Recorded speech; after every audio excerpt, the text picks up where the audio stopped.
Hello, welcome back. It's Movie Bollocks, that's right, where I talk bollocks about movies I've been watching.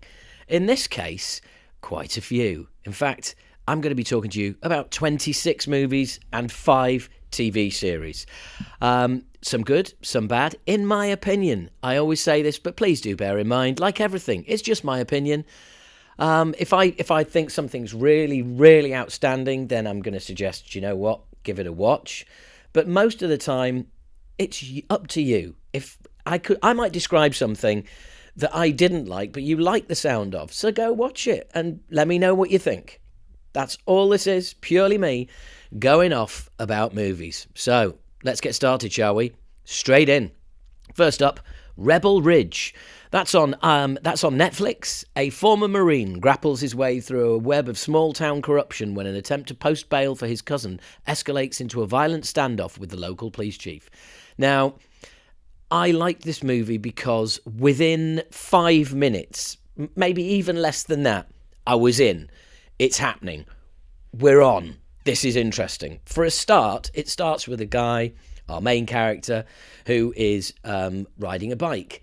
And he happens to be listening to, and his name's Aaron Pierre, by the way, excellent in this. Don Johnson's in it as well. He of Miami Vice fame. And he's riding his bike and he's listening to music on his earbuds, and it's Iron Maiden. So straight away, I'm like, okay, I'm predisposed to like this. But within that first 5 minutes, I was just like, right, okay, this is cool. And it's not going the way I thought it would. It's kind of different, and yeah, I really enjoyed it. I found it absorbing, good action. It's if I explain, well, you've heard it sounds quite cliche, the description of the movie, and this is one of those movies, unlike some that will come, where you think, oh, that sounds interesting, oh well, that, and then you watch it and it's like, this is why. It doesn't look that interesting, but the reason I watched it was purely the little trailer that you got on Netflix, and I just thought, there's something about that seems good. And without doubt, for me, the lead dude, his charisma, the way he carries himself, that is what got me interested. But yeah, I really enjoyed it. If you like a decent action movie, then yeah, I can recommend Rebel Ridge. Oh dear, I've done it already, haven't I? I've recommended it. Just watch it if you fancy it, okay? Forget I said that. Next up, I think I watched this. It was on Amazon or Netflix. Cold Comes the Night. Now, this is a Bryan Cranston movie. That's he of Breaking Bad, and Alice Eve is in this as well. And I didn't realise that this even existed. It's kind of weird. It's from 2013, 90 minutes in and out. Yeah, you know what a fan I am of 90-minute movies. A struggling motel owner and her daughter are taken hostage by a nearly blind career criminal to be his eyes as he attempts to retrieve his cash package from a crooked cop. And it's a little bit far-fetched at times, but the performances are great. Bryan Cranston, I mean, his Russian accent is not really convincing me, but his acting is, so I'm constantly engaged. I mean, you know, I like the guy. I like who he is, and he's great in this. So it's a little bit, yeah. It's like I said, there are points in the story where you think, hang on, why don't you just do that? Or hang on, what's going on here? But it's interesting enough, engaging enough, and there is enough subplots and counter subplots going on that make it worthy of watching. It's 90 minutes, 2 great performances, Alice Eve and Bryan Cranston. They really are the 2 props that keep this thing up. And yeah, I enjoyed it. So sue me. Next up, Hitman. This is on Netflix. It is 1 hour and 55 minutes long. A professor moonlighting as a hitman of sorts for his city police department descends into dangerous, dubious territory when he finds himself attracted to a woman who enlists his service. It's a Richard Linklater movie, if you're familiar with his work. He directed it and was one of the writers on it. Stars Glenn Powell, Adria Arjona, and Austin Emilio. Now, I enjoyed it with the caveat that it's 1 hour 55 minutes, and guess what? There is a dip in the movie. there is a sag in the movie that is about 15 to 20 minutes long. Oh, so if you took 15 to 20 minutes, let's take 20 minutes off 1 hour 55. What do we get? 1 hour 35. There you are again. It's the 90-minute movie, the 3-act structure, 30, 30, 30. If you are going to stray outside of that, it's got to be fucking good. It's got to be absorbing. And this movie is, but it noticeably sags for a period, and it noticeably picks up towards the end. And I find it so frustrating that there seems to be this desperate attempt by whether it's studios or whoever to make films longer than they need to be. I mean, don't get me wrong. I'm going to talk about Gladiator towards the end as well, which is a long movie, but it's got to be special to hold your attention. And this, for 15 to 20 minutes, isn't. It feels like you're in a holding pattern. Feels like you're in a fucking aeroplane, circling, being told when there's a runway going to be able to open up so you can fucking land. It's one of them. But ultimately, I did enjoy it. It didn't ruin it for me. So there you go. Next up, Longlegs. So this would be the Nicolas Cage movie of this particular section. Now, I was told about Longlegs by I can't remember who it was actually, but they said, I know this guy who likes horror movies, as I do, or like scary movies, whatever. He was like, tell him to watch Longlegs. So whoever you are out there, thank you. Tell him to watch Longlegs. It is 1 hour 40 minutes. Excellent time. Very good. In pursuit of a serial killer, an FBI agent uncovers a series of occult clues that she must solve to end this terrifying killing spree. Now, I'm not going to go the way you think. By the way, this gets nearly a 7 on IMDb. I really enjoyed it. Great performances. Maker Monroe, Nicolas Cage, Blair Underwood. It's just, I mean, ultimately Cage is the serial killer, and is an absolute nutball. Now I'm going to go against the grain here, and it's tough for me to say this. He's excellent in this, Nicolas Cage, but by the same token, I think he's miscast. No, that's not the right phrase, but I think they should have gone with an unknown or a smaller, less known actor, because it's Nicolas Cage. And it's kind of like, and it's absolutely off its nuts, mental performance by Nicolas Cage, because the character is absolutely insane, absolutely off the charts, serial killer, nuts serial killer. And I just felt like, yeah, but I know who that is, but that's Nicolas Cage. It was that thing where I was just kind of like, yeah. So ultimately, I really, really enjoyed Longlegs. It is creepy as fuck. It is a serial killer movie, or is it? Is it more a supernatural movie? I don't know. If you're wanting it to be a supernatural movie, you're going to get that. If you want it to be a serial killer movie, you're going to get that. If you want it to be scary, you're going to get that. If you want it to be thrilling, if you want it to be draw you in and make you wonder what the fuck is going on, you're going to get that. So, ticks a lot of boxes. Really enjoyed it. Minor complaint is that one of my favourite actors of all time is in it. And he's great in it. He's great. Don't get me wrong. But all the time in the back of my mind, it's like, but it's Nick Cage doing the he's off his head thing. And I don't know. Anyway, that's just me in it. If you're not a massive Nicolas Cage fan, then you'll probably really enjoy this. Next up is a Jon Ronson movie. It is directed by Jon Ronson and it is written by Jon Ronson, in case you know. John Rosman. All right, that's completely changed it. Not John Rosman, not him, not the writer. It's John Rosman. Wrote and directed it. Stars Sonia Walger, Hayley Erin, Tony Amendola, and it's called New Life. And it's 1 hour, 25 minutes. Fucking hell. That's pretty cool. The tagline is, a mysterious woman on the run and the resourceful fixer assigned to bring her in. Their two unique stories inexplicably link as the stakes of the pursuit rise to apocalyptic proportions. That is an excellent logline because that hints about this movie. Now, it's tagged as a horror thriller. I wouldn't call it a horror, maybe.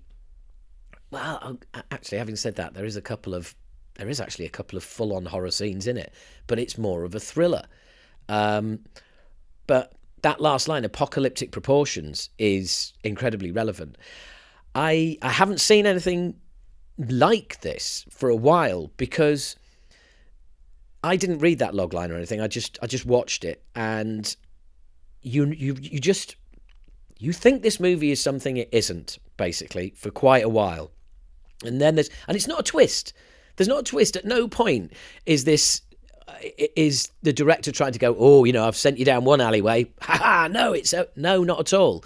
It just tells its story. It's in no rush, and all of a sudden you realise the movie you thought it was, well, that's your fault. That's your assumptions. That's what you've done, or rather what I did. And then right, okay, right. Yeah, I'm not really doing a good job of actually explaining the movie, but I don't want to do that with any of these. Like I said, it's my opinion of the movie, and I don't want to tell you too much about it other than original, great performances, horrific in parts, thrilling throughout, maybe not what you thought it was. At 1 hour 25 minutes, I think it's got to be worth your time, hasn't it? Or maybe not if you don't like the sound of it. But you've seen a lot of the scenes in this movie before, but from a different angle, in a different way. And it's one of those movies that starts out and you're like, oh, right, it's that. And then you realize, oh, right, it's not that. But then the stakes keep getting higher and higher. And it really drew me in, and I really enjoyed it. Gets 5.5 on IMDb. People, what more do you fucking want? What movie were you watching? Bloody idiots. Anyway, next up, Josh Hartnett stars in M. Night Shyamalan Ding Dong's new film, he of Sixth Sense and all that, Trap. Okay? A father and his teen daughter attend a pop concert only to realise they've entered the centre of a dark and sinister event. Now, being a M. Night movie, there is a twist. It's not at the end. It gets revealed quite early. And it's like, right, okay. Now, what I did enjoy about this movie is the fact that, dad and daughter go to this gig, and you see them like on their way to the gig, and virtually the whole movie is at the gig. And it's really well done. There's a big pop star and her show is like, it's Lady Gaga type show, and from that point of view, it's really well done. It's you kind of feel like you're at this gig with them. There's this other storyline which is more important, and you become aware quite quickly why this gig why they're at the centre of a dark and sinister event. And it's really well done, and it's really well played out. Until a point towards the end, and I'm not going to reveal what, but at a point towards the end, there's like security fucking everywhere at this gig. It's high security. And for some reason, the singer is allowed to leave in her car without any kind of police escort or security whatsoever. And at that point, I was like, everything has been so well done and so well executed. And all of a sudden, there's that big fucking hole. And maybe it's just me, but I was like, okay, all right. And after that, I just felt a little bit like, yeah, I mean, There's nobody noticed she's missing yet. Yeah, I mean, the woman who's at the centre of this gig, who's had security around her 24/7. Really? But anyway, still enjoyed it. 1 hour 45 minutes, and I have to say, other than Josh Hartnett, it's Salika Shyamalan. Oh my God, is that his daughter? Is that M. Night's daughter? Shyamalan? Well, I've only just bloody noticed that. She was excellent. She plays the pop star in it, and she was excellent. Really, really enjoyed her performance. So, yeah, wow. Yay for nepotism. Right, next up, you might have known this was coming. It's Deadpool and Wolverine. Now, I have watched all of the Deadpool movies. Well, first two, really enjoyed them. I don't know if it was my mood. I don't know, what it was. But let's get back to the beginning. 2 hours and 8 minutes. Wolverine and Deadpool. Hugh Jackman, Ryan Reynolds.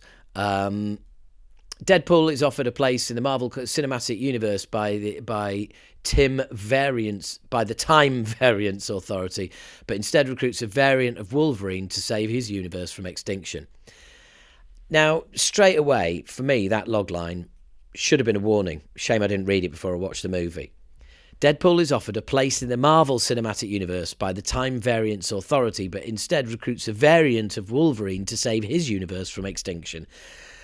I never bought into the concept, and I found the whole movie, it started irritating me and boring me pretty quickly, and it just felt like 2 hours of in-jokes, of winking at the camera, and which I've loved in the other Deadpool movies, but it was about Deadpool, and it was some sort of a linear storyline. In this, I was just like, well, like I said, I don't know if it was my mood or not, but it really was a case of what the fuck's happening now, and it just seemed like a really good excuse to just show a lot of scenes that may or may not have happened in movies that may or may not have been made, and some of it, like, visually, it's absolutely stunning, and I was still kind of like, yeah, but, and I love the character of Deadpool, and I love what Ryan Reynolds has done with him.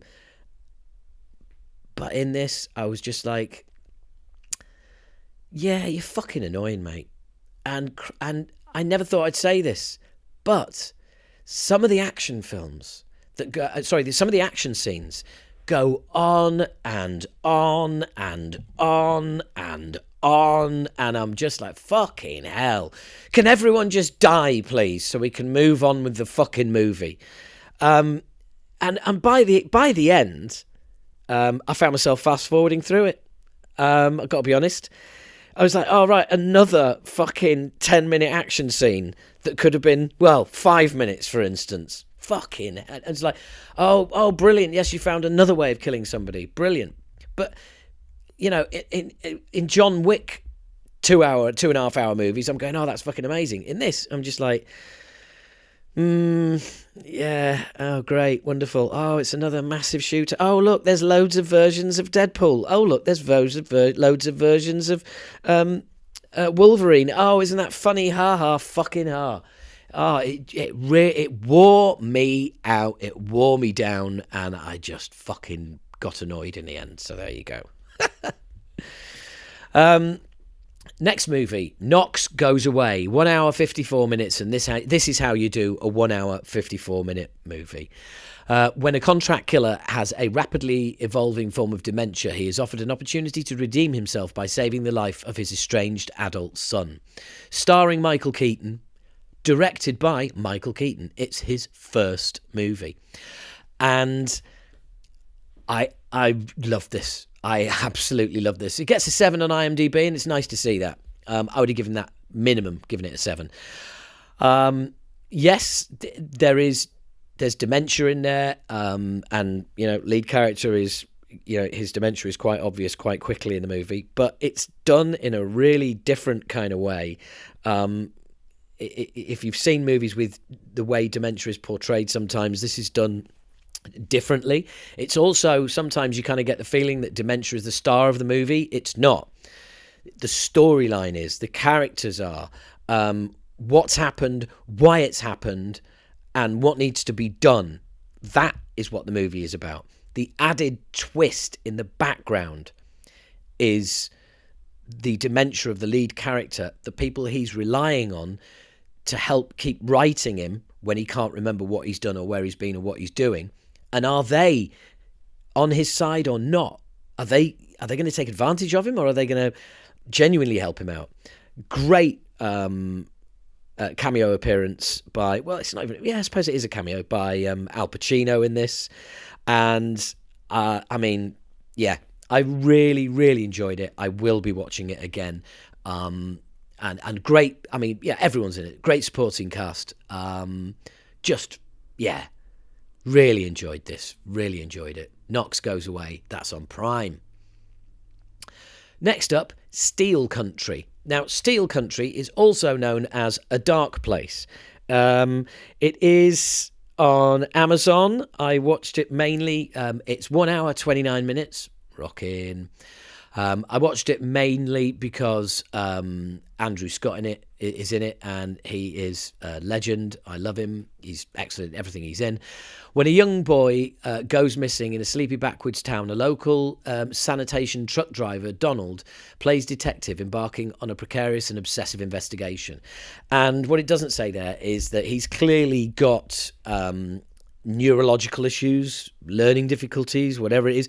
He's got definitely social issues, and so he hasn't got many friends. He tends to annoy people, but he's also obsessive about stuff. And one of the things he gets obsessive about is the fact that this kid was on his garbage route, and he used to see the kid and wave to him, and the kid's not there anymore, and everyone's just given it, oh, he's lost, oh, he'll turn up. And straight away he thinks there's more to it. And you kind of follow his journey, and it's a tough. Is it a tough watch? No, it's not really a tough watch, but there's just, people are acting their faces off in this. It's really good, and you can imagine that this is how this kind of shit would go down in a small town.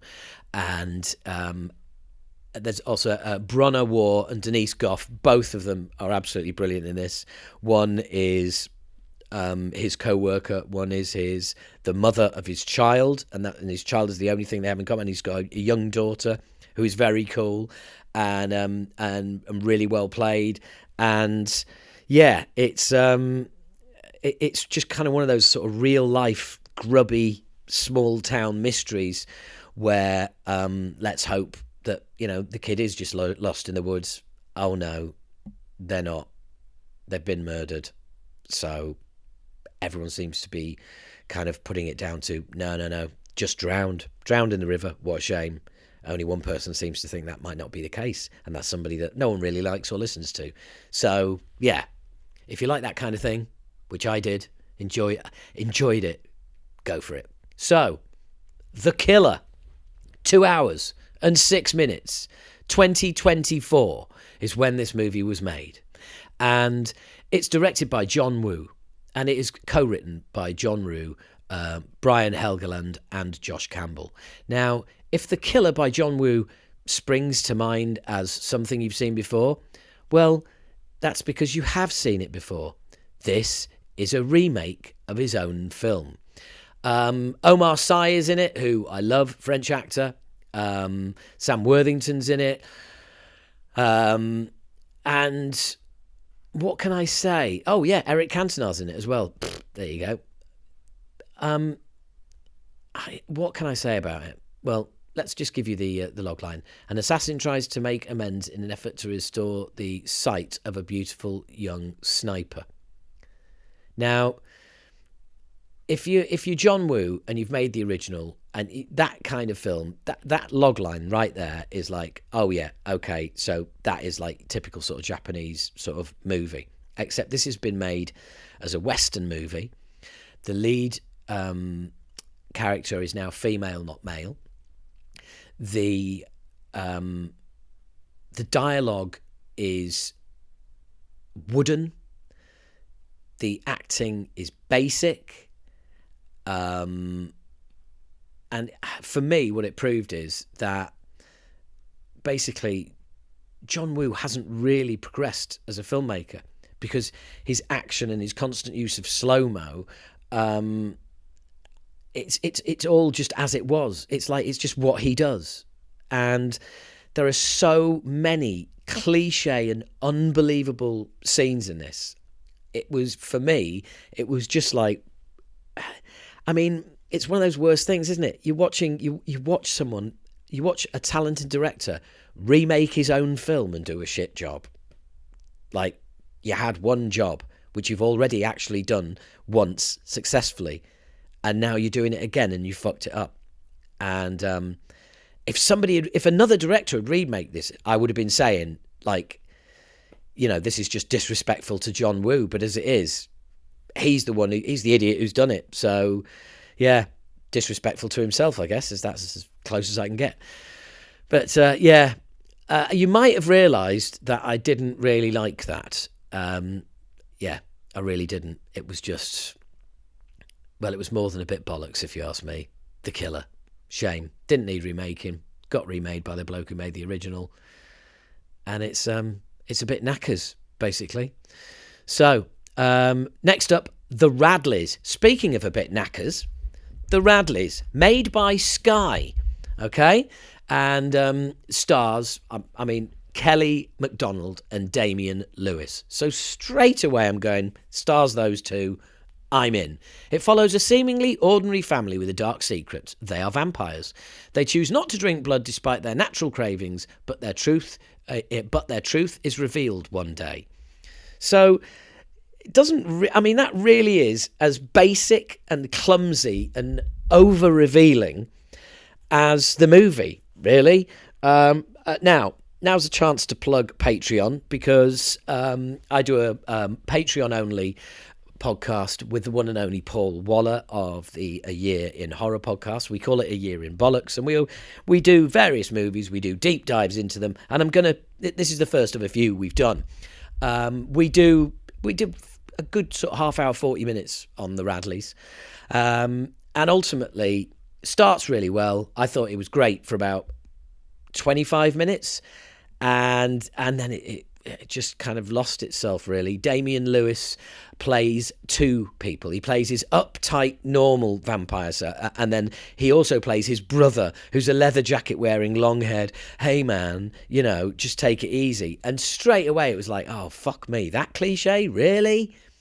And it just plays out exactly as you'd expect. And the fact they were vampires at some point stopped even being interesting or a major part of the story, and it just became boring middle-aged people having a midlife crisis about their marriage. Oh, really? Did she fuck him once? Yawn. Saw that coming a mile away.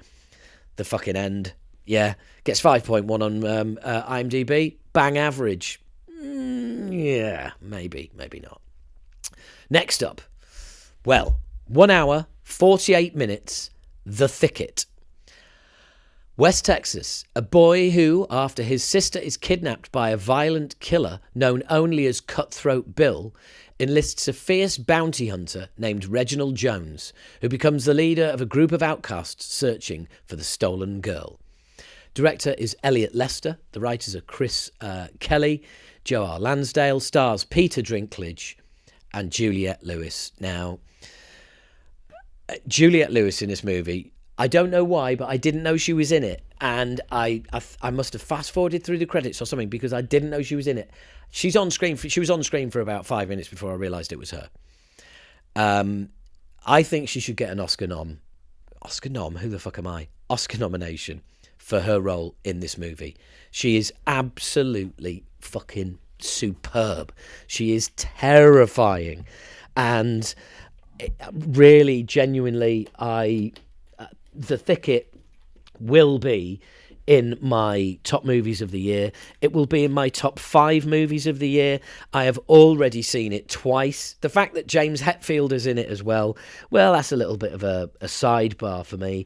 It is a Western. It's by no means like full of Western cliches or anything like that. Peter Dinklage is great in it as well. Lots of great performances, keeps you guessing, and right up to the end, you're wondering what's gonna, where it's going, how it's going to end, and yeah, I just really, really enjoyed it. It's violent, it's interesting. All the characters are interesting. All of the characters are like, people that you want to know more about. And the fact that it's kind of a road movie, and it's a Western, it's a road movie, it's a buddy movie, but it's not. There's also elements in it that are slightly surreal, but you don't realise at the time. It's got a real genuine atmosphere about it of just kind of uncomfortableness, if that's even a word. I absolutely loved The Thicket, and it will, like I said, watched it twice, and it will be in in my movies of the year. Next up, another movie that is going to be in my movies of the year, and it's called The Substance. It is 2 hours and 21 minutes long. It stars Demi Moore, Margaret Qualley, and Dennis Quaid. And there's a quote on the poster from a movie critic saying, "Absolutely fucking insane." That's a good way of describing it. I loved it. Here's the tagline: a fading celebrity takes a black market drug, a cell replacing substance that temporarily creates a younger, better version of herself. Yeah. Now, the world building is brilliant. It's clearly mapped out, the rules, and that it's one person, not two people, and like the drug, the where she goes to get it, and how it's packaged. It all looks just incredible. And what happens is it's just, it's brilliant. Basically, Demi Moore is a star who just turns 50, and her career's kind of not going anywhere other than down. So it's, again, brave of her to take this role on. And so she decides to go for this drug, and it creates a younger, better version of herself. And it's how these two versions coexist, and the journey that they go on is the journey you go on with them. It is fucking mental. It's horrific. It is funny. It is interesting. It's original. It's visually gorgeous, and absolutely brilliant for 2 hours. And then there's the last 20 minutes. Now, for me, there's a scene in the bathroom on 2 hours that is an ideal out. It's an ideal, oh my God, what have I done? The end. But instead, the last 20 minutes take it from being a fucking 9 out of 10 for me down to about a 7, because I've watched it a couple of times now, and it just sticks out like a sore thumb for me. It's like it's literally like, you're watching a really dark Batman film for 2 hours, and the last 20 minutes of Scooby-Doo. It lets itself down. It goes down market for the last 20 minutes for me, and ends up being something it's not. Ultimately, the very ending, the very last scene or scenes are great. But yeah, I just, there you go. But still, absolutely 2 hours of fucking genius. And it's just me, just my opinion that last 20 minutes sucks. But, you can sign up as a patron and listen to mine and Paul's verdict on that and see what you think, if you agree with us or not, if you agree with me or if you agree with him or neither of us. So there you go. Right, that is the 3 a year in Bollocks special episodes, special movies mentioned. We ended up doing about an hour and 20 minutes on The Substance, because we went all around the houses. We talked about all sorts of different stuff as well, and issues that that are kind of brought up in the movie. And it's a genuinely cool listen. So, you know, there's also free trials available on all levels of Patreon. So feel free to dip in, dip out. There we go. That's enough. Next up, Wolfs. Not wolves, Wolfs. WOLFS. Two rival fixers cross paths when they're both called in to help cover up a prominent New York official's misstep. Over one explosive night, they'll have to set aside their petty grievances and their egos to finish the job. Directed by John Watts, written by John Watts, starring who are the Wolves? George Clooney and Brad Pitt. Amy Ryan is also in this as well, and she's great in it as well. Now, I just thought, straight away, oh my God, Clooney and Pitt, great. In a movie again, let's do it. And obviously, Wolves, it's like the Winston Wolfe, you know, from way back, from Pulp Fiction, that, and they're fixers. Oh, I really like the concept. And there's twists, there's turns. What I had a problem with is that basically the two characters don't like each other and they don't get on. And they're doing the odd couple bickering thing for too long. And it's just, I found it unbelievable because, you know, they're the two best mates off screen. So you think, oh, they're just having a laugh together. So you never really, I didn't find myself believing in it. And I did find it a bit, like I said, irritating. The whole, you know, odd fellows constantly contradicting each other, and just petty bickering just went on a bit too long for me, especially when you know that they're going to fucking end up mates. It's fucking obvious right from the fucking start. That's where this kind of movie always goes. Gets a 6.5 out of 10 on IMDb, and I'd say that's generous, really. Yeah, they're both called in to a murder, but there's only one wolf ever supposed to be called into one. How come there's two? Oh, they've got to work together, but because they're wolves, they usually work alone, don't they? So two of them working together. Oh, that's a right pain, isn't it? Oh, one's a bit younger than the other, so he keeps calling the other one an old man. Oh, he's just going to sit and watch while the other one does all the work. Oh, you're going to you might learn something. Yeah, I'll learn how to be old. Ha ha ha, etc., etc. And they end up working together and chasing around all over the place for a guy who they think is murdered, but turns out not to be murdered. Yeah. Whatever, I'm not going to be watching that again. Now, Little Dixie. Little Dixie, for me, is stars Frank Grillo, Eric Dame, Bo Knapp. Doc, a former Special Forces operative, facilitates a fragile truce in a secrecy between the state governor and a Mexican drug cartel. But when it breaks down, the cartel's hatchet man sets his vengeful sights on Doc's daughter. I really like Frank Grillo, and I've got in the habit of watching all of Frank Grillo's movies, and he's starting to me to become a little bit late era Dennis Hopper, where you wonder if he's even read the script. He's just turned up on set on the first day and gone, right, so what's this about? Incredibly unrealistic, unbelievable. Some of it is, some of it's good, some of it's not so good. He's the fixer, Frank Grillo, and you think he's a good guy, but he's kind of not really. And he's doing this all for his daughter, but you just think, yeah, but it's like, no, this is like, you really just, you've crossed the line here, mate. There's no good guys in it. Your main character, and I wouldn't call him an anti-hero either, because all the time just thinking, yeah, you're fucked, mate. You've lost the plot. Your head's out the game. Lots of violence, lots of murders, and it's 1 hour 45 minutes. There are some good performances in it, and you know, if you're a particularly big fan of Frank Grillo, then maybe give it a watch.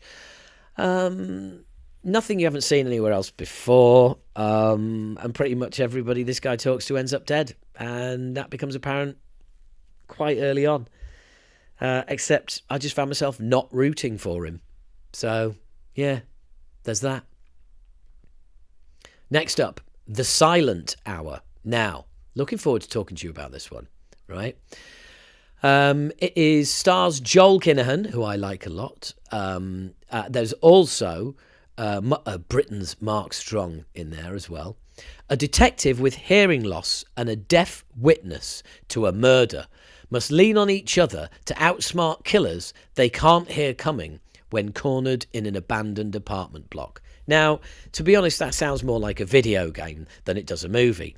It also reads like something that is really, oh, that's interesting. I like that. And it's got a strong cast, Mekhi Phifer's in it as well as Joel Kinnaman, as well as Mark Strong. But what this ends up being for me, I was talking earlier about the premise that doesn't sound interesting, but the movie is. The premise is interesting, but the movie isn't, because it quickly becomes apparent that, a detective with hearing loss and a deaf witness, and it starts feeling a bit crowbarred. And this is one of those things. If it was a comedy, you would go, it's a sketch dragged out over 1 hour and 39 minutes. So lengthwise, it's not too bad. But this is a classic example of, it's an idea, but it doesn't stretch over an hour and a half. So you end up with virtually a sort of 95-minute movie that doesn't, that drags. And you want it to speed up. Also, there is possibly one of the most obvious twists in this movie I have seen for a long time. And the main character seems to be completely and totally blind to it.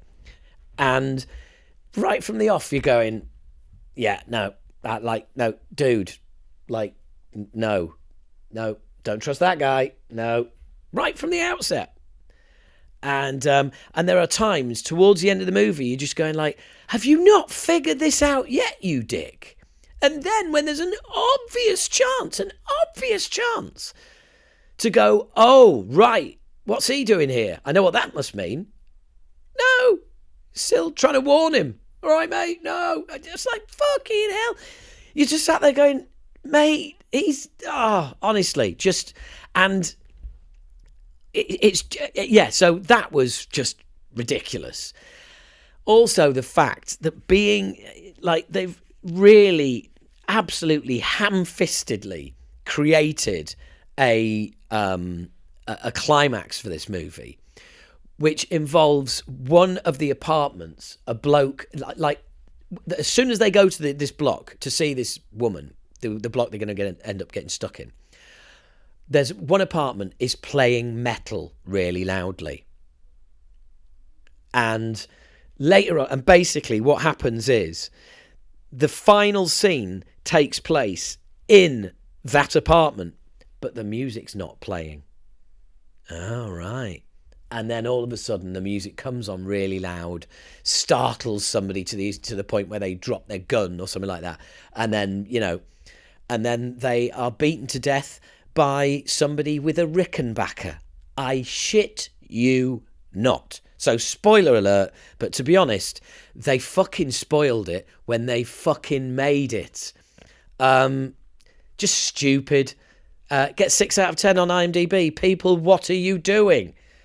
What are you doing? Just thought it was, well, I've said everything I've got to say about that fucking beat, honestly. Okay, great. Metal gets a look in. Whatever. Next up, Speak No Evil. You might have seen clips for this somewhere. It stars James McAvoy, who's totally beefed up and really muscly. Mackenzie Davis and Scoot McNairy. A family is invited to spend a whole weekend in a lonely home in the countryside. But as the weekend progresses, they realise that a dark side lies within the family who invited them. And that becomes apparent quite quickly. You're waiting for it to be exposed. It does get exposed. And then it becomes a game of cat and mouse in the house. Quite violent. Apparently it's a remake. I haven't seen the original. Gets quite a high score on IMDb, 6.9 out of 10. Particularly gruesome ending, which I wasn't expecting. It's really well made. It's well shot. They're great performances. It held my attention. Would I watch it again? No. I've just paid it a load of compliments, but I don't really have that warmer feeling towards it. For me, it's more of a 5. It was average. You kind of know where it's going from the minute it starts, and it gets there. And I don't know. You know, when you're watching a movie and you just think, well, you know, I've seen all of the scenes in this movie so far, but in different movies. And it feels a bit like that. It feels like it's just stitched together. It's like, let's take that scene from that movie, that scene from that movie. Despite the fact that it is, you know, it's a remake. So clearly there is a, you know, there's a film of this already exists. And, yeah, it's just thought it was all right. But, yeah, wouldn't watch it again. James McAvoy's good in it, as a complete fucking beefed up psycho. But there you go. Now, next up, a film that should need no introduction. I watched this again very recently, and it just reminded me of how brilliant it is. And here's the logline. Brutal gangster Don Logan recruits retired safecracker Gal for one last job, but it goes badly for both of them. Director Jonathan Glazer, stars Ray Winston, Ben Kingsley, Ian McShane. There's 3 reasons to watch it. And Amanda Redman, who's fucking great in it. The whole cast is fucking great in it. From 2000, 18 certificate, 1 hour and 29 minutes, Sexy Beast. If you have not seen Sexy Beast, just stop the podcast now and get on with it. Go and watch it immediately. Just 90-minute movie, absolutely superb, including one of Ben Kingsley's best ever roles. Should have got the Oscar for this, not Gandhi. Seriously, you got to check out Sexy Beast if you've never seen it. Prime era Ray Winstone. Everyone's killing it. Just watch it. Now, next up, I saw the TV Glow. A teenager just trying to make it through life in the suburbs is introduced by a classmate to a mysterious late-night TV show. Now, it stars Justice Smith, Bridget Lundy-Payne, Ian Foreman. I had to watch this in 2... Oh, and also Bridget Lundy-Payne is just fantastic as the lead in it. I watched this in 2 sittings. I was getting bored in the first sitting. I watched the end, so I only watched the last half, and by the end, the last scene, or the post, the sort of not quite last scene, I was just shouting at the screen, "Oh, just fucking die." It's one of those movies that promises a lot, confuses you, creates an atmosphere, and you think there's something in this, and then you realise that nothing is happening. And then something happens, and you're going, yeah, but that's still, like, relatively nothing. The actor who's playing the main character suddenly changes, and it's a few years later, and it makes no sense. Also, the lead actor in it basically just irritated me. His voice was really irritating. But this movie is by Jane Schoenburn, and the reason I wanted to watch it is that she was a huge Buffy the Vampire Slayer fan. She was on a podcast I was listening to, interviewed, and all about it. And you know, there were nods to Buffy the Vampire Slayer in this, as in they referred to something as the Big Bad, which was very, very Buffy. So I went to it with, I couldn't have been more sort of like, I'm going to really like give this my attention. The fact that I couldn't even make it to the end in one sitting was a warning. And ultimately, I found it pretentious, boring. And do you know what? That pretentious I can take. But the absolute criminal act of a filmmaker being boring, of making something that's boring and dull and unengaging, when I was absolutely so willing to commit to it. And this isn't one of those I had high expectations. I knew nothing about it. All I knew is that the director liked Buffy, and you know, and this was set at sort of school, and I was like, right, fine, that'll do for me. And I'd heard good things about it, and I thought, right, fine, you know, I'm going to absolutely just, you know, get lost in this. And I did.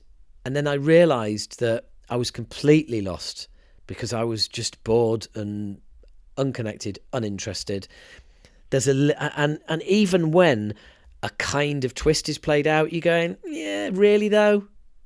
Really? You reckon? Not convinced.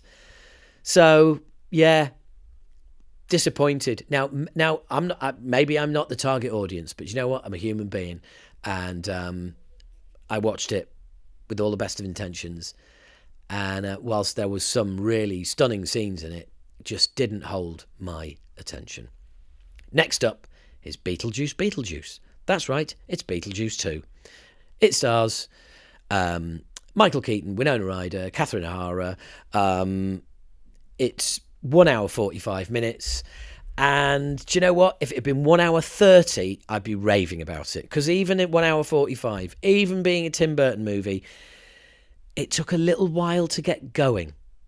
It's not, you're kind of going, where's Beetlejuice? You see the occasional clip of it, but he doesn't actually become part of the movie until you're about 25 minutes in. And that's when the movie really starts getting going. Might even be longer than that. So I like the last hour, I loved, but it's just a bit baggy up front. After a family tragedy, 3 generations of the Dietz family return home to Winter River. Still haunted by Beetlejuice, Lydia's life is turned upside down when her teenage daughter, Astrid, accidentally opens a portal to the afterlife. And everyone's great in it. I did really enjoy it. The last hour, like I said, really enjoyed it. There's so much, there's so much to like. The visuals are sumptuous, as they always are. It's Tim fucking Burton, ladies and gentlemen. What more can you expect? But, Michael Keaton, Winona Ryder, Catherine O'Hara, Jenna Ortega, Justin Theroux, Willem Dafoe, Monica Bellucci. I mean, really, it had to be watched. Oh, Danny DeVito as well in a brilliant little role. Yeah, really enjoyed it in the end. And yeah, would I watch it again? Maybe. But ultimately, wow, a follow-up all these years later, worth doing. More about a follow-up years later in a bit. But first, a movie that very few people seem to have seen or even know exist. This is a movie called Tuesday. Now, I saw the poster for it online, when you're flicking through movies, and I could see that Julia Dreyfus was in it. And Julia Louise-Dreyfus, as she's called these days. And I thought, I like her, but I've got no idea what that is. And then I read the premise. A mother and her teenage daughter must confront death when it arrives in the form of an astonishing talking bird. And I was like, okay, that is either going to be good or shit. So I went in and I've never seen a movie like this. Lola Pettigrew is the other co-star with Julia Louise-Dreyfus.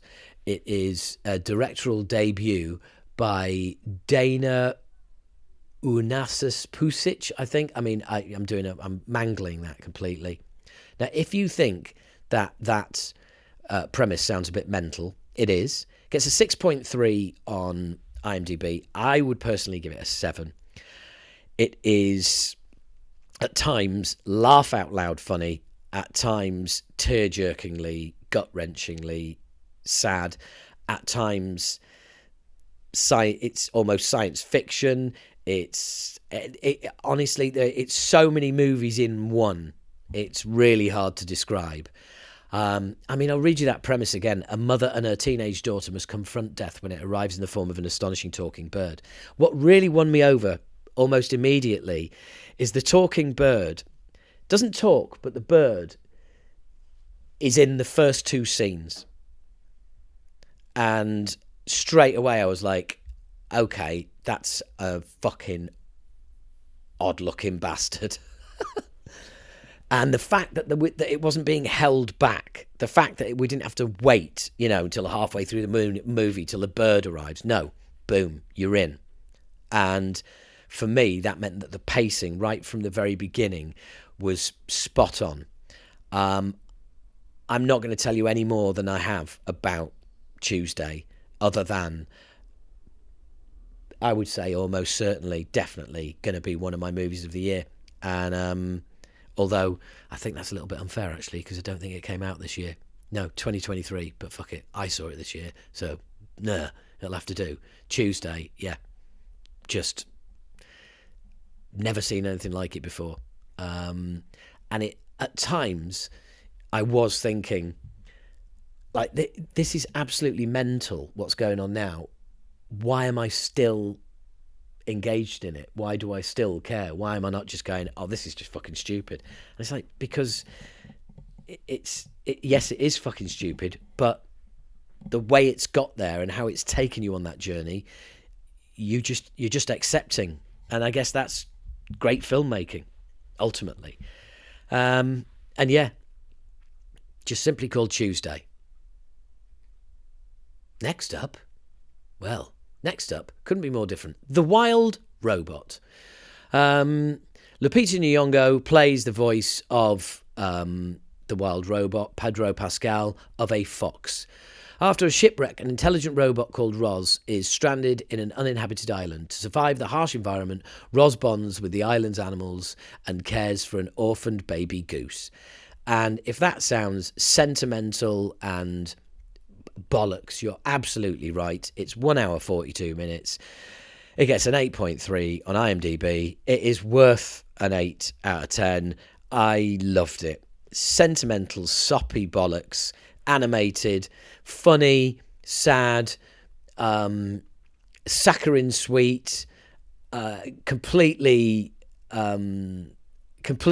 juggles your emotions, and probably nothing happens in it that you don't expect, but it's just brilliantly done. Voices of Pedro Pascal, Lupita Nyong'o, Matt Berry, Mark Hamill, Ving Rhames, Catherine O'Hara. Again, she's making another appearance. There's just, yeah, a wealth of voice talent, but do you know what? It's just brilliantly done. It's that well done that it could have been a Pixar movie, put it that way. Just, yeah, really, really impressed with it. Really enjoyed it. The Wild Robot.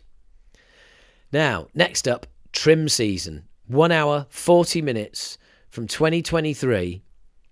A group of young people go to a remote marijuana farm where they hope to make quick cash.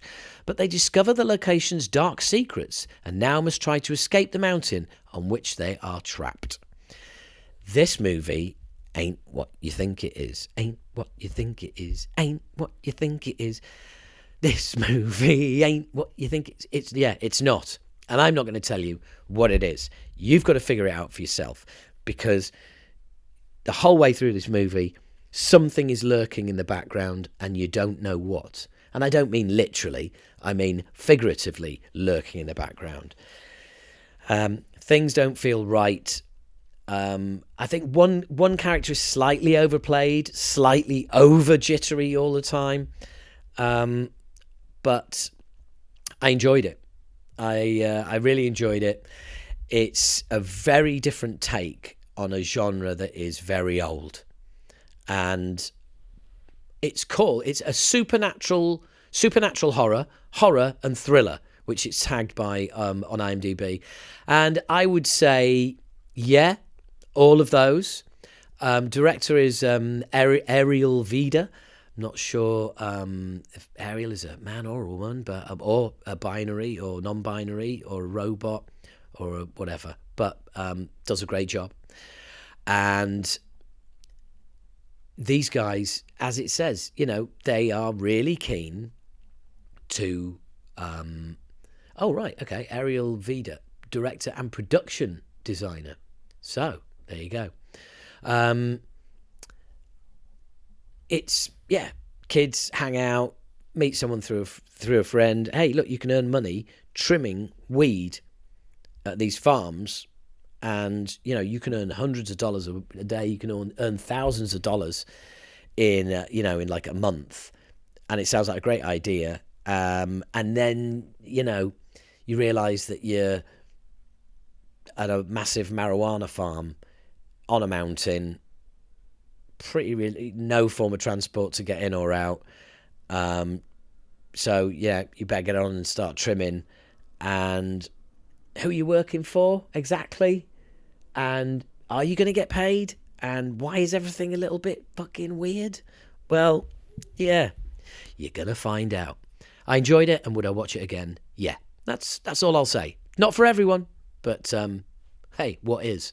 Now, A Quiet Place, the third movie in the Quiet Place franchise, completing a trilogy.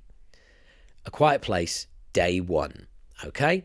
A young woman named Sam finds herself trapped in New York City during the early stages of an invasion by alien creatures with ultra-sensitive hearing.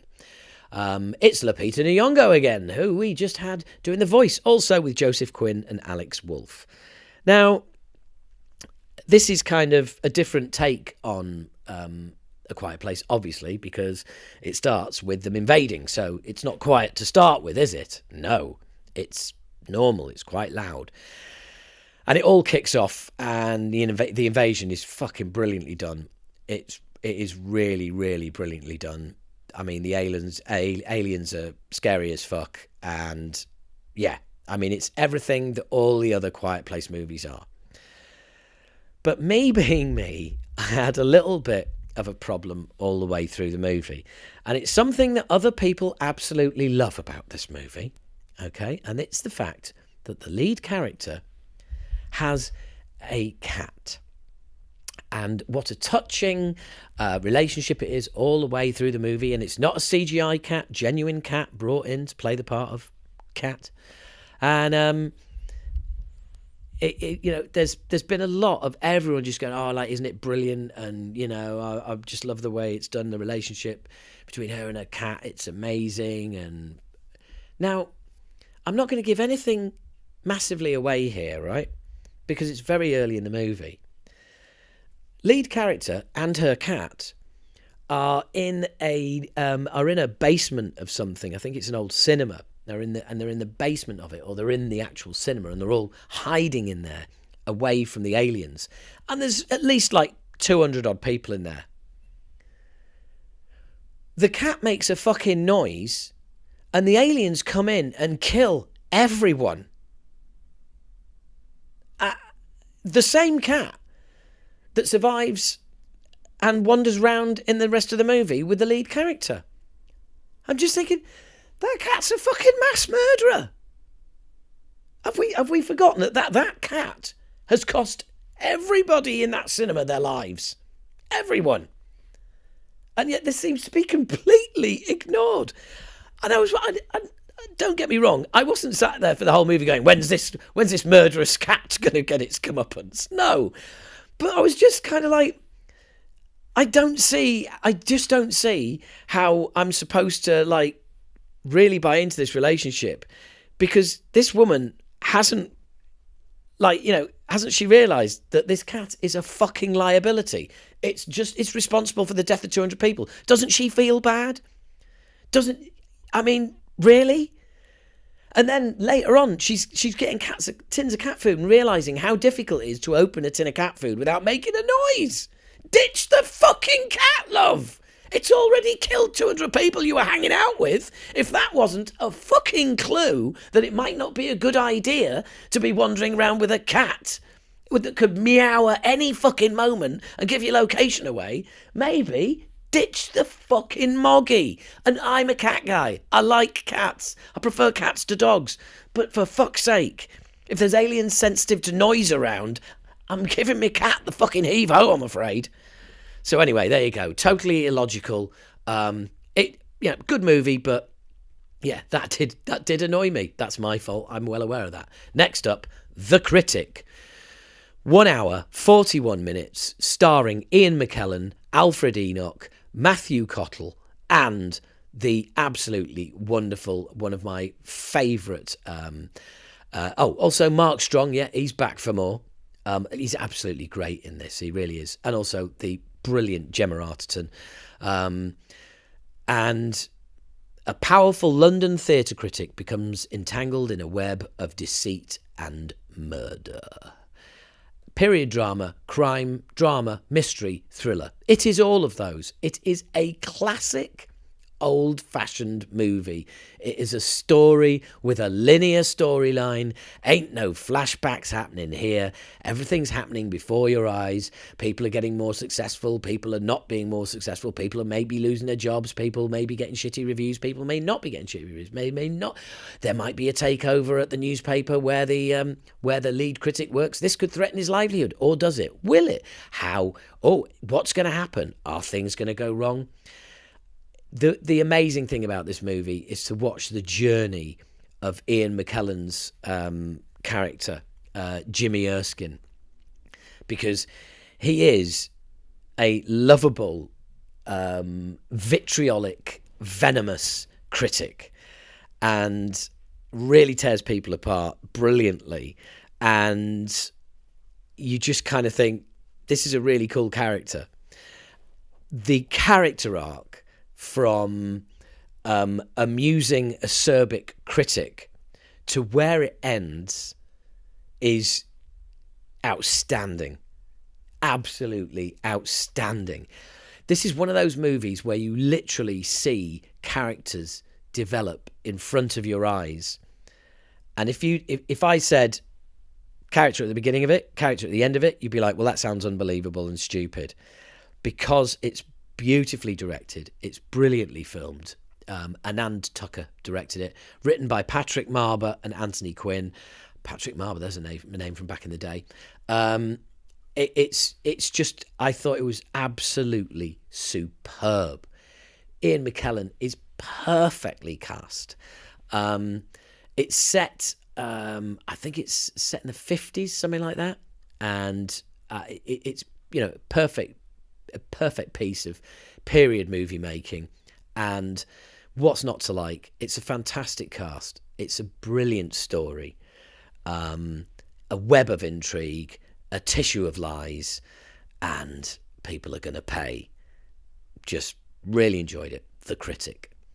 Next up, I went to the cinema, as you do, because when Gladiator 2 is coming out, yes, that's right, this is the one I foreshadowed earlier. Another, 24 years in the making, Gladiator 2 comes out. Director Ridley Scott, and stars Paul Mescal, Denzel Washington, Pedro Pascal, amongst others, I might add. Who else is in it? Connie Nielsen, who is excellent in it. Derek Jacobi's in it. I mean, there's all sorts. Peter Mensa, right, in it. He's in the first one. Matt Lucas is in it, and he manages to not be annoying. Incredible. Tim McInnery's in it. That's like mad. From Blackadder, yeah, him. So, Gladiator 2, 2 hours and 28 minutes. After his home is conquered by the tyrannical emperors who now lead Rome, Lucius is forced to enter the Colosseum and must look to his past to find strength to return the glory of Rome to its people. I went not having seen Gladiator again, and I'm not really that bothered I hadn't, but the movie would have made a bit more sense if I had. But as it is, you can go and see Gladiator 2 having not seen Gladiator 1, and it will, that's perfectly fine. If you have seen the first Gladiator, then, yeah, you stand a lot more chance of kind of knowing where all this comes from, and an even better chance of actually, if you've seen it recently. But all I've got to say is, wow, it was worth waiting 24 years. 2 hours and 28 minutes, and this is what I'm talking about when I'm talking about the perfect 90-minute 3-act structure. If you're going to go outside of that, it has to be outstanding. There has to be reasons for it, and it has to capture you. And when the final scene finished and the credits went up, I was like, oh, is that it? I was waiting for a bit more. 2 hours and 28 minutes, and I'm sat there going, oh, that's a shame. Brilliant. I mean, Paul Mescal as Lucius is genius casting. He's fucking brilliant. He reminds you of Russell Crowe in the first one, but in little bits, as he should do, because it's It's Russell Crowe's illegitimate son. There you go. Helping you out here. That's not a secret, you know. That's fucking out there. Well, not Russell Crowe's, but fucking hell. Be careful, Howard. Maximus is his dad, basically, from the first one. So, and yeah, yada, yada, yada. So, that casting, that performance is brilliant. He reminds you of him, but not too much. He's just got that stoic, hard bastardness about him. Denzel Washington is as good as I've ever seen him in this. I mean, yeah, he's got to be getting an Oscar nomination for his role in this, without a doubt. Pedro Pascal is fantastic. Connie Nielsen is absolutely fantastic. It looks amazing. At no point do you think, oh, they've skimped on this and use CGI instead of spending the money to go to locations. No, brilliant. There is only 3 scenes in the actual arena, and all 3 are brilliant. One of them is just outstanding, and I'm deliberately not mentioning why it's outstanding or what happens, but just another level to the first one, and it's brilliant. And the two actors who play the emperors, the brothers, are, I mean, they're fucking mental, absolutely mental. Rome is really like towards the end of its days at this point, and the people are not necessarily massively enamored with the with the emperors, and you can tell there's just this feeling of just boiling rebellion all the way through it, and I absolutely loved it. I cannot believe how good it is. It gets a 7 or 10 out of IMDb. I'm giving it an 8 myself. I mean, that extra 1 purely for look what it had to fucking follow. I mean, wow. Just a brilliant job. Well done, everybody. You know, just superb. Right. That is the end of the movies. All 26. I'm going to have a break and come back and do the TV series.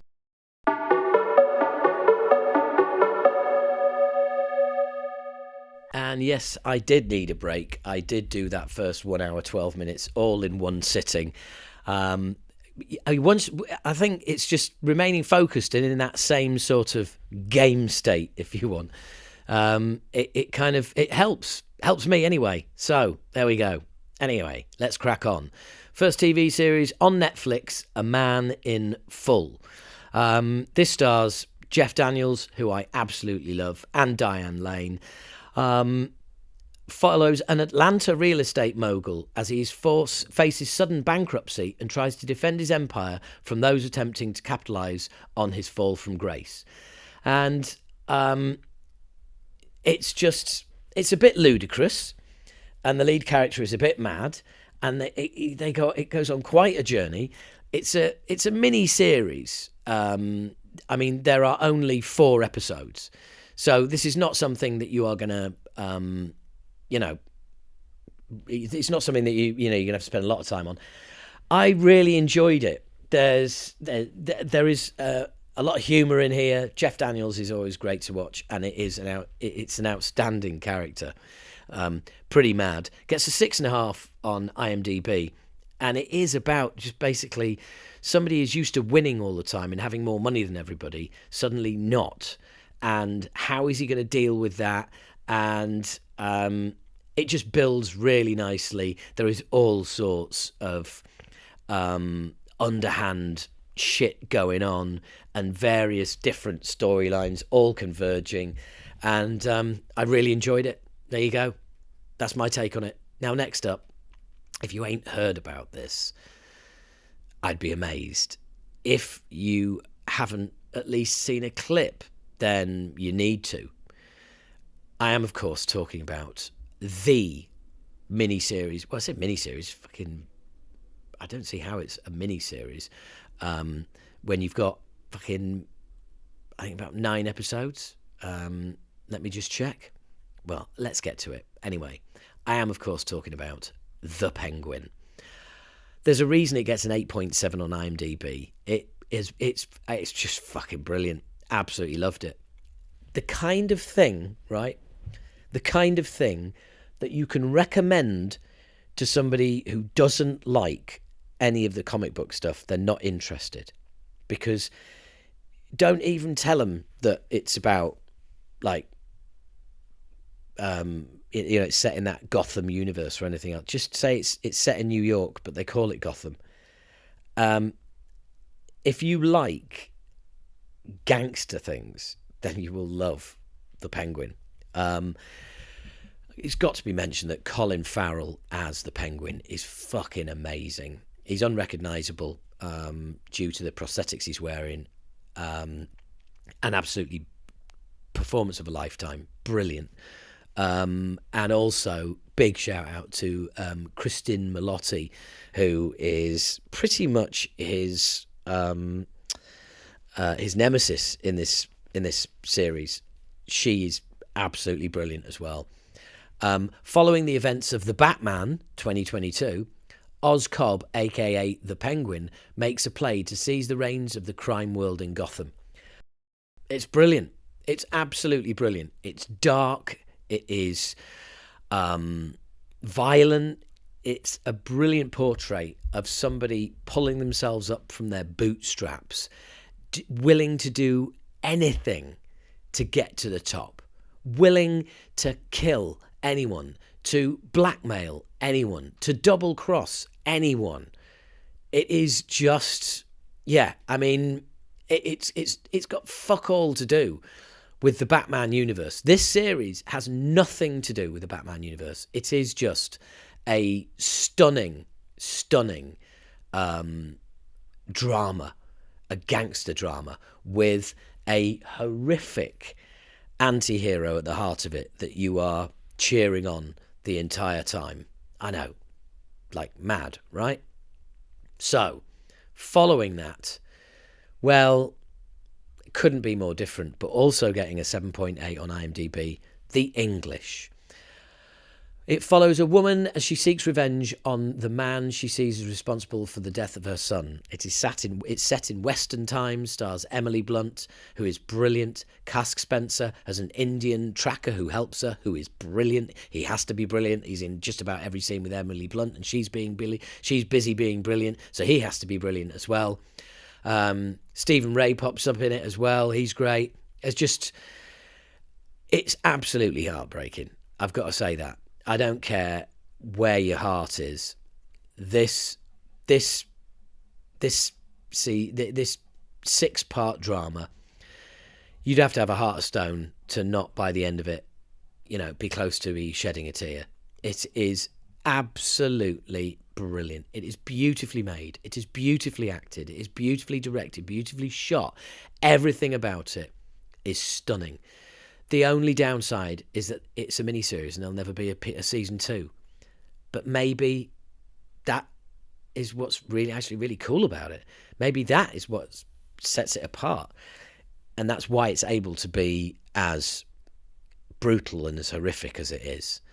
I absolutely adored this. Emily Blunt is just fantastic in it. And yeah, man, it's just, nothing like it. The English, utterly heartbreaking and superb. Next up, if you're into your boxing, you've probably already watched this. You probably already know about it. It's called The Four Kings. It's on Netflix. And it's all about Lennox Lewis, Frank Bruno, one rivalry, and Nigel Benn and Chris Eubank, another rivalry. 4 episodes. I thought I knew all about these guys. I thought I knew all about their careers, all about their lives, all about their relationships between each other. I didn't.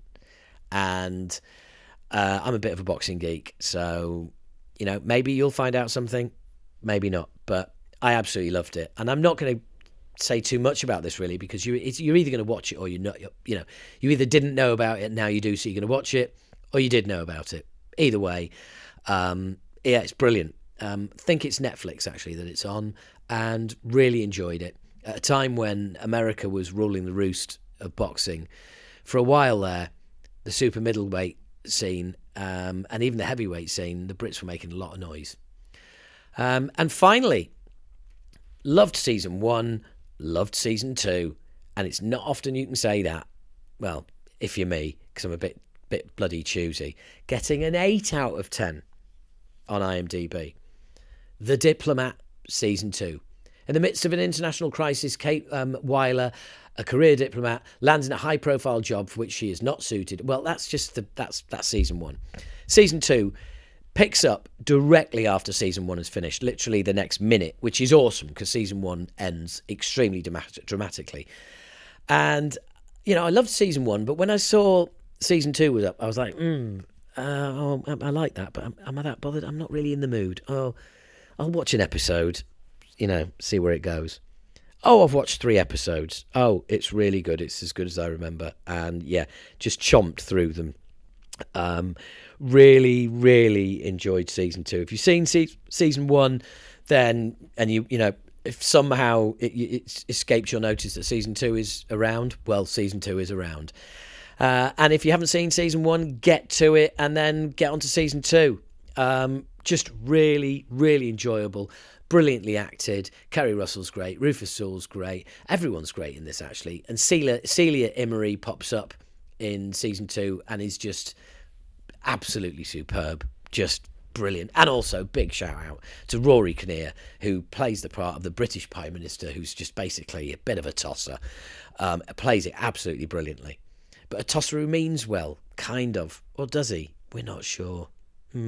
It's all up a bit up in the air, really.